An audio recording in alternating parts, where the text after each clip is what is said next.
Hello नमस्कार दोस्तों। आज चिकित्सा ज्योतिष या मेडिकल एस्ट्रोलॉजी सीरीज में हम बात करेंगे ईयर्स या कानों से रिलेटेड डिजीज़ की।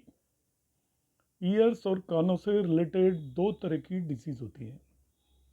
पहली कि किसी भी पर्सन को सुनने में प्रॉब्लम हो, कम प्रॉब्लम हो सकती है, कंप्लीट डेफनेस हो सकती है, जिसे हम बहरापन भी कहते हैं। और दूसरी प्रॉब्लम आती है जो लोग डेफ एंड डम्ब होते हैं, जिन्हें ना सुनाई देता है और ना ही बोलना आता है। ये डिजीज़ भी एक्चुअली कानों से रिलेटेड है। स्पीच में जो प्रॉब्लम होती है, बोलने की जो प्रॉब्लम होती है, वो भी इसीलिए होती है कि वो लोग सुनने में कैपेबल नहीं होते, क्योंकि वो सुन नहीं पाते हैं, इसलिए फिर बोलना भी वो नहीं सीख पाते। तो ये दोनों डिजीज से रिलेटेड हम एस्ट्रोलॉजिकल कॉम्बिनेशंस की आज बात करेंगे। एस्ट्रोलॉजिकल कॉम्बिनेशंस की जब हम बात करेंगे तो उसमें सबसे पहले हम देखेंगे कि किस डिजीज़ के लिए कौन से कॉम्बिनेशंस रेस्पॉन्सिबल हैं। तो ईयर डिजीज़ की हम बात कर रहे हैं, कानों से रिलेटेड डिजीज़ की। तो आप लोगों को मालूम होगा कि एस्ट्रोलॉजी के अंदर जो ईयर्स हैं, यदि हम अपने फेस को लग्न कंसिडर करके चलें तो दूसरा और 12वां भाव आंखों को रिप्रेजेंट करता है। इसी तरीके से तीसरा और 11वां भाव, third house and 11th house, years को रिप्रेजेंट करता है। तभी भी कभी भी जब ईयर से रिलेटेड कोई डिजीज़ होगी तो हम उन्हीं आइस की तरह भावों की बात करेंगे, ग्रहों की बात करेंगे। तो ईयर से रिलेटेड डिजीज के लिए जो एस्ट्रोलॉजिकल प्रिंसिपल्स हैं, उनमें ये तीन मेन पॉइंट्स हैं। फर्स्ट वन है मरकरी या बुध ग्रह। मरकरी डील करता है हियरिंग, सुनने से रिलेटेड मैटर्स का कारक है। कम्युनिकेशन, बातचीत का कारक भी मरकरी है। यदि मरकरी स्ट्रोंग है, आपका अंडर बेनिफिक इन्फ्लुएंस है, मतलब शुभ ग्रहों की उस पर दृष्टि है या युति है, तो वो स्ट्रोंग हियरिंग, सुनने की आपकी हेल्थ को अच्छी बताएगा, बहुत अच्छी हेल्थ होगी। ऐसे पर्सन की सुनने की कैपेबिलिटी साथ साथ बोलने की और स्पीच की कैपेबिलिटी बहुत स्ट्रोंग होगी, क्योंकि बोलना भी सुनने से ही रिलेटेड है। दूसरे जो दो कॉम्बिनेशन है, जैसा मैंने बताया, third house and third house भी कानों का कारक है। तो थर्ड हाउस पे यदि बेनिफिक इन्फ्लुएंस है, शुभ ग्रहों की दृष्टि है, शुभ ग्रह वहां पे बैठे हुए हैं, या थर्ड लॉर्ड, तीसरे भाव का स्वामी भी यदि शुभ ग्रहों के प्रभाव में है, तो ऐसे पर्सन को भी हियरिंग से रिलेटेड कोई प्रॉब्लम नहीं होगी और उसकी हियरिंग कैपेबिलिटीज अच्छी होंगी। दूसरा कॉम्बिनेशन है आपका तीसरा इसमें, दैट इज 11th हाउस। तो third house and third Lord indicate करते हैं आपके राइट ईयर को या दाएं कान को। उसी तरीके से 11th हाउस और 11th लॉर्ड रिप्रेजेंट करते हैं लेफ्ट ईयर या बाएं कान को। तो दोनों कानों को रिप्रेजेंट ये करते हैं। तो नट शेल में हियरिंग से रिलेटेड जो तीन कॉम्बिनेशन ब्रीफ में आप ध्यान रख सकते हैं, उनमें आपका मरकरी, वो कारक है हियरिंग का, third house, third Lord, 11th house and 11th Lord. अब हम बात करेंगे क्लासिकल कॉम्बिनेशन। जो क्लासिक्स के अंदर जो कॉम्बिनेशन दिए हुए हैं फॉर डेफनेस, बहरेपन के कॉम्बिनेशन, तो उनके हम यहाँ पर बात करने वाले हैं, क्लासिकल कॉम्बिनेशन फॉर डेफनेस। तो उसमें फर्स्ट वन कॉम्बिनेशन है मरकरी इन द 6th और 8th और 12th house aspected by Saturn. Mercury बुध जो कि हियरिंग का कारक है, वो छठे, 8वें और 12वें भाव में चला जाए और उसे शनि देख रहा हो, तो हियरिंग डेफनेस से रिलेटेड प्रॉब्लम होगी।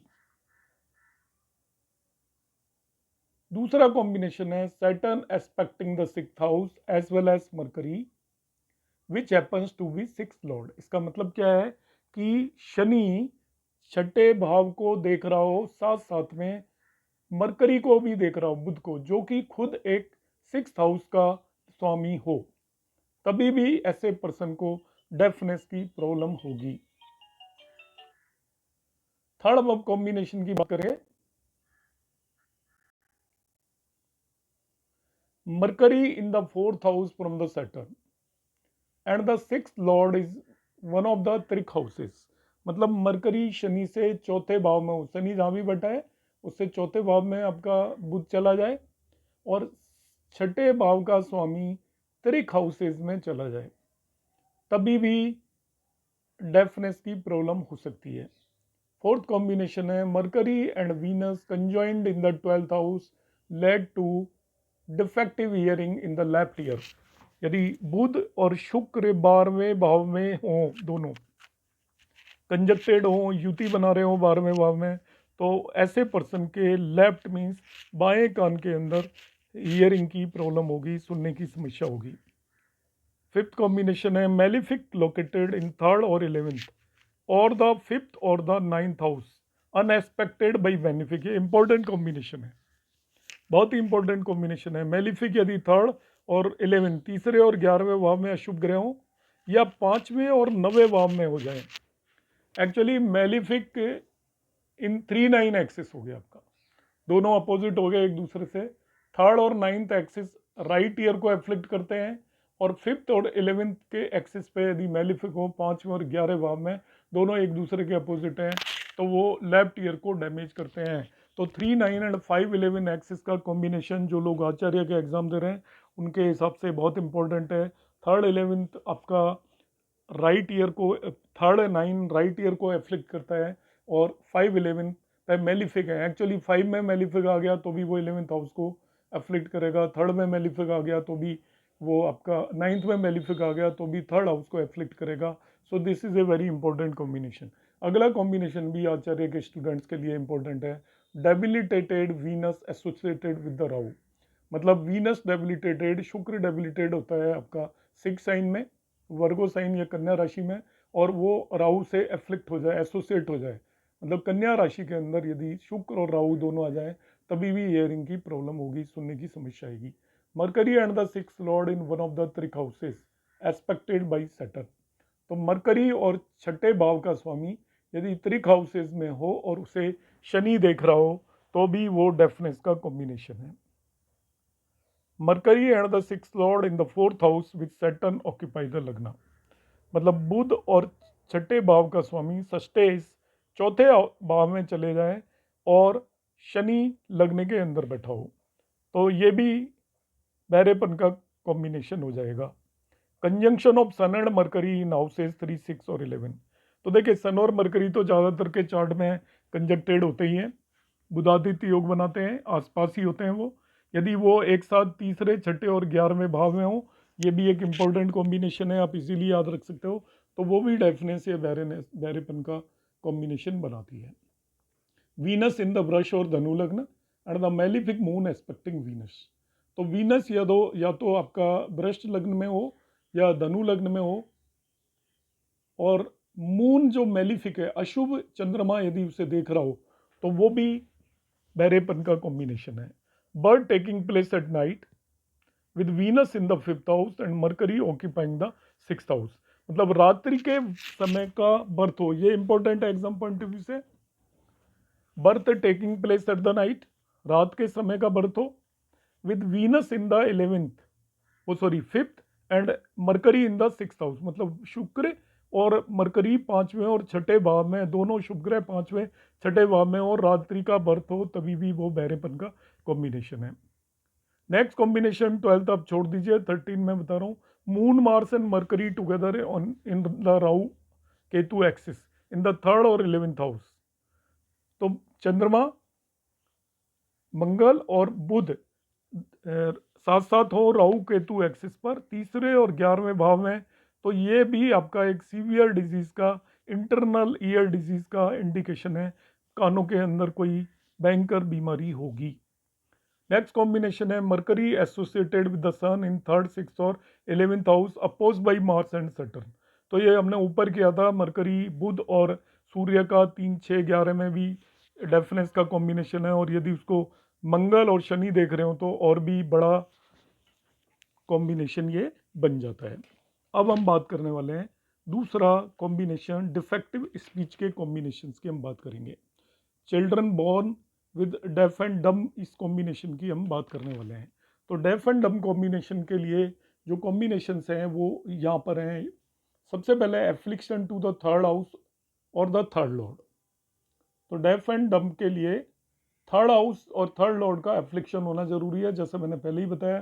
तीसरा 11वां भाव इंपॉर्टेंट हो जाते हैं। तो third house and third lord यदि एफ्लिक्टेड हो तो ऐसे पर्सन को the child to be born is deaf, और डेफ जो होगा वो डम अपने आप हो जाएगा आगे चल के। तो थर्ड हाउस और थर्ड लॉर्ड को एफ्लिक्शन होना चाहिए। दूसरा है एफ्लिक्शन टू मून। तो आपको पता है बाल अरिष्ट का भी ये कॉम्बिनेशन बनता है। जब भी कोई भी जन्मजात खतरनाक बीमारियां होंगी तो बाल अरिष्ट होना चाहिए, तभी होती है।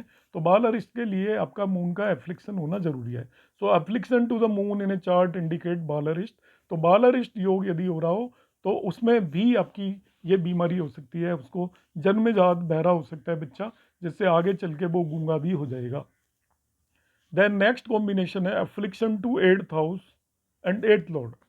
तो एट्थ हाउस भी रिप्रेजेंट करता है इनक्यूरेबल और क्रॉनिक डिजीज, ऐसी बीमारियों को जो कि लंबे समय तक चलती हों और जिनका आसानी से इलाज ना होता हो, वो एट्थ हाउस रिप्रेजेंट करता है। तो एट्थ हाउस और एट्थ लॉर्ड भी यदि एफ्लिक्टेड है, ये दोनों एफ्लिक्टेड हैं, तभी भी आपका ये प्रॉब्लम आ सकती है।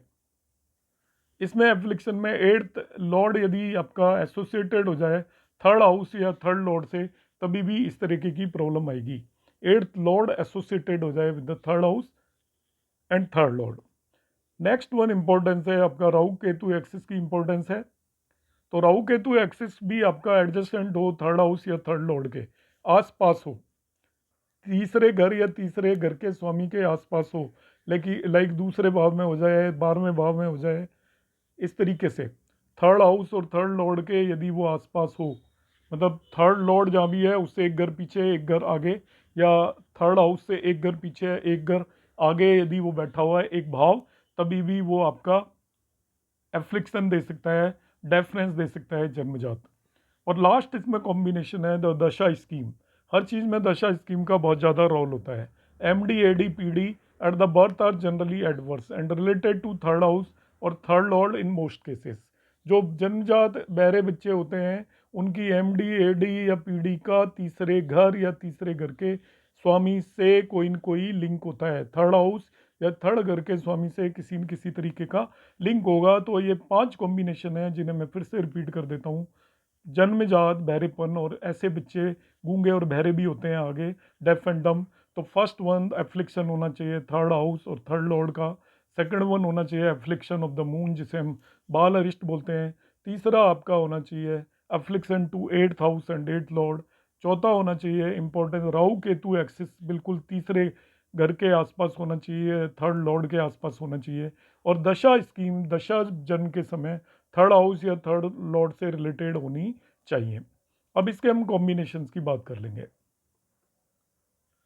तो कॉम्बिनेशन है क्लासिकल कॉम्बिनेशंस की हम बात करेंगे। फॉर डिफेक्टिव स्पीच के लिए क्लासिकल कॉम्बिनेशंस है। स्टैमरिंग वगैरह जो हकलाते हैं या जिन्हें बोलने में दिक्कत आती है, इसके ये क्लासिकल कॉम्बिनेशंस की हम बात करेंगे। फर्स्ट वन है Mercury as the six lord in a speechless sign expected by malefic. Mercury six lord की तरह स्पीच लेस साइन में हो। मरकरी छठे भाव का स्वामी होकर स्पीच लेस साइन होते हैं 4, 8, 12, जिन्हें हम जल साइन बोलते हैं। और मेलिफिक देख रहा हो, मतलब सिक्स लॉर्ड भी हो, 4, 8, 12 राशियों में बैठा हो और उसे एक्सपेक्ट कर रहे हो मेलिफिक, तो ये पहला कॉम्बिनेशन है। दूसरा है Mercury as the six lord, again वही है, in the lagna under influence of malefic. मतलब Mercury as a six lord speechless sign में चला जाए और उसे अशुभ ग्रह देख रहे हो, Mercury as a six lord लग्न में चला जाए और उसे अशुभ ग्रह देख रहे हो, तो ऐसे लोगों को स्पीच से रिलेटेड डिफेक्टिव स्पीच होगी। थर्ड वन कॉम्बिनेशन है Mercury in the 9th house and Venus in the 10th house. पीछे हमने देखा था Venus in 5th and Mercury in 6th house, तो वो आपका डेफनेस का कॉम्बिनेशन था।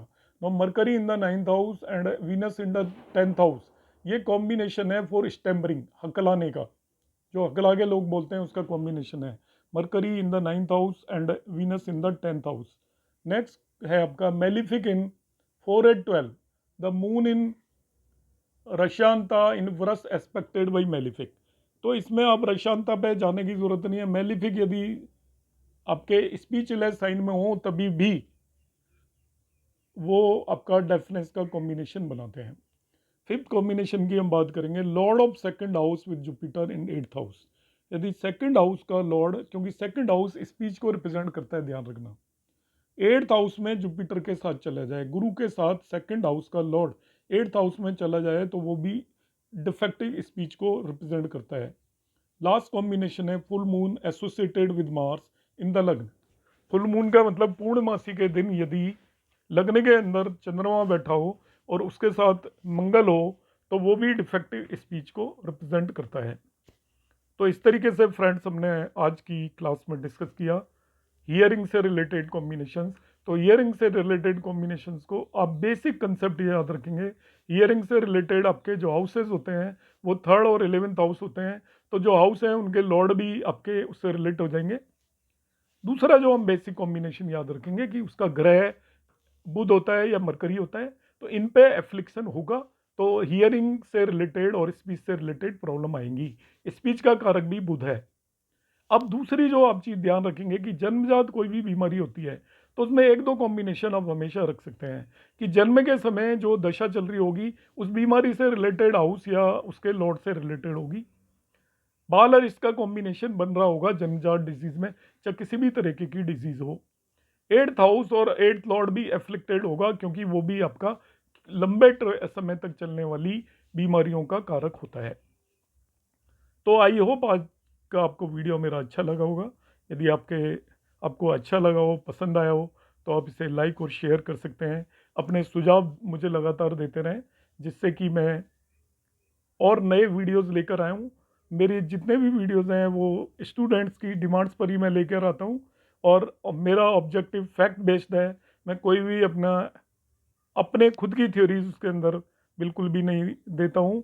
तो आप लोग जो भी मेरे वीडियोस में देखेंगे उसे आप फैक्ट और क्लासिक्स में लिखी हुई चीज़ें मानकर फॉलो कर सकते हैं। आप लोगों का बहुत बहुत धन्यवाद।